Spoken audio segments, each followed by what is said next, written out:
ایک شخص حارث بن ہشام نامی نے حضرت صلی اللہ علیہ وسلم سے سوال کیا تھا کہ حضور، آپ پر وحی کیسے نازل ہوتی ہے؟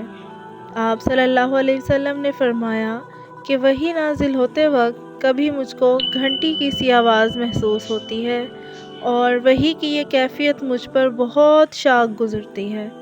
جب یہ کیفیت ختم ہوتی ہے تو میرے دل و دماغ پر اس فرشتے کے ذریعے نازل شدہ وحی محفوظ ہو جاتی ہے۔ اور کسی وقت ایسا ہوتا ہے کہ فرشتہ بشکل انسان میرے پاس آتا ہے اور مجھ سے کلام کرتا ہے، بس میں اس کا کہا ہوا یاد رکھ لیتا ہوں۔ حضرت عائشہ رضی اللہ عنہا کا بیان ہے کہ میں نے سخت کڑاکے کی سردی میں حضرت صلی اللہ علیہ وسلم کو دیکھا ہے کہ آپ صلی اللہ علیہ وسلم پر وحی نازل ہوئی، اور جب اس کا سلسلہ موقوف ہوا تو آپ صلی اللہ علیہ وسلم کی پیشانی پسینے سے شرابور تھی۔